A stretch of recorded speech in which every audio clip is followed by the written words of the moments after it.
Hey everyone, and welcome back to my channel. Today what we want to do is get you ready to go back out onto the snow.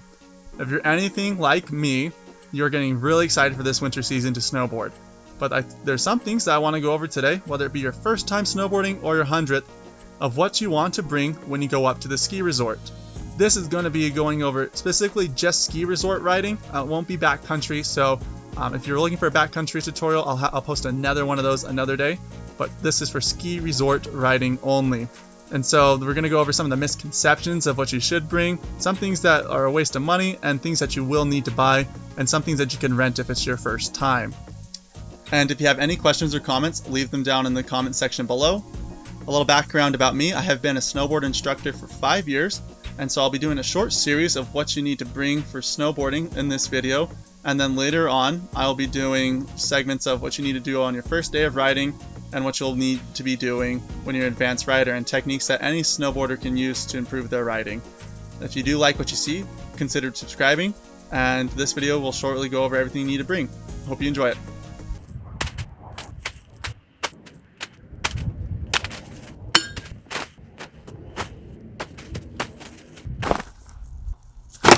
And that is everything you'll need to go snowboarding. Here's a better look at everything that we will be going over today. So we have our snow pants, our jacket, our hoodie, our boots, our backpack, water bottle, screwdriver, mittens, socks, liners, goggles, helmets, and a gator, and our board, of course. And I'll go over each one individually.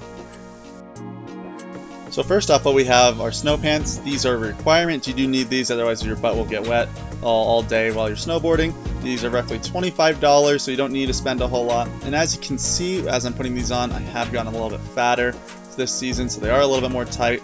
And you can't rent these from the resort, so make sure that you do go and get out and get these.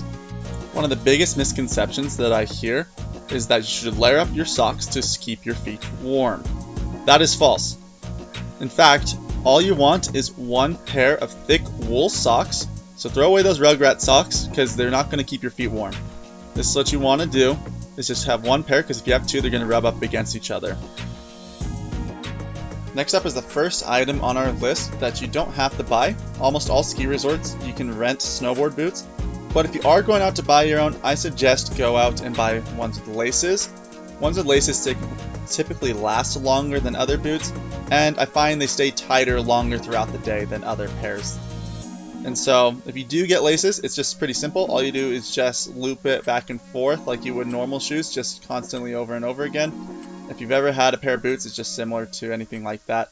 And I'm just going to speed through this real fast so that you don't have to see it twice. This next part is super important. Make sure your snow pants has this liner. This liner, what I call it a powder skirt. And what this does, you put it over your boots, and it's going to keep snow from getting in there and trapped inside, so it doesn't stink up the inside of your boots, and you can stay dry throughout your day. So all you need to do is just grab that, look for the metal hooks on it, most have them, and make sure it hooks onto a lace or something that it can stick onto. And do the same for the other side.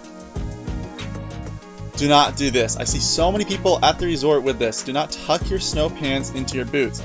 There's metal hooks usually in those pants, and that's going to be grabbing onto your skin, and it's going to hurt. And as well, snow is going to get stuck inside of there, and it's going to stink up your feet. If you know it's going to be cold, bring a hoodie to layer up. Next, you also will want a snowboard jacket or any kind of waterproof jacket, because what your goal is to stay warm and dry throughout the day. And so any jacket will do, just make sure it's waterproof, and it is a winter coat. As a little bonus tip, snowboard jackets have these things. I call them stink vents, because they release all the stink that you gain. Because sometimes when you snowboard, it gets really hot, and these vents will help them air out. So if you're looking for a jacket, I would suggest looking for one with vents like these. You can take off your hoodie if it's too hot, but I still would want the winter coat out, because that's going to be waterproof, and your hoodie is not. So just take off the hoodie and just put this over. This next thing that I'm struggling to put on, I've heard many names for, but I call it a gator. This protects you from your face getting too cold and protects you from wind chill. This doubles up as a mask, so if your ski resort requires you to wear a mask, which most do in the US, you can use this, and it'll also keep your face warm. Now, choosing your beanie is important. The ones with the pom-poms look cool, but they're not going to be good if you're going to be wearing a helmet, which I suggest you do. It won't fit there and snug. This one without it will. so I suggest wearing this type of beanie. Now put your beanie over your gator and you're good to go. Most ski resorts will let you rent a helmet, but if you're wanting to go out and buy one, there's this neat little thing on most helmets on the back that will help you tighten your goggles. I'll show you that in a minute, but to make sure you bring a helmet. This has saved my life, and I suggest anyone that is learning to snowboard or advanced snowboarders to wear one at all times while they're on the snow. Now you want to make sure your snowboard helmet is tight, so make sure you fasten it up, but not too tight that it gives you brain damage. So just play with it, get it right, and then you'll be good to go. Now grab your ski goggles. These can be rented, so don't worry about buying them if you don't want to.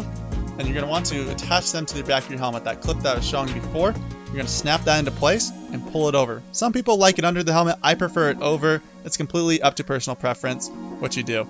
Yeah, just make sure you get it on nice and snug. I like to rest above it, and then once I'm done, I put it over just like that. Next up, we have our snowboard glove liner. If you have bigger mittens, I suggest just putting your jacket sleeve over it and velcroing it. Most snowboard jackets have this feature. This is going to help snow from getting inside and making your wrist cold. And then as well after this, if you have mittens, what you're going to do is just put this right over it. And I put this over my jacket and velcro it over. Once again, this is just going to keep snow out of it. Simple things. And I prefer mittens over gloves because mittens do keep my hands warmer better than gloves do. If you're going to bring up your own snowboard, I suggest bringing a Phillips screwdriver to tighten your bindings throughout the day because they will get loose, as well as a backpack to hold a Phillips screwdriver and water to stay hydrated because you will get dehydrated. And if you are your first time riding, I don't suggest bringing a backpack because this will hinder your movement and make it more difficult to learn, but if you're an advanced rider, I say go for it. Now, if you have your own snowboard, feel free to bring it up, but most places let you rent. And the very last thing you'll need when you go snowboarding is talent, which is something I don't have.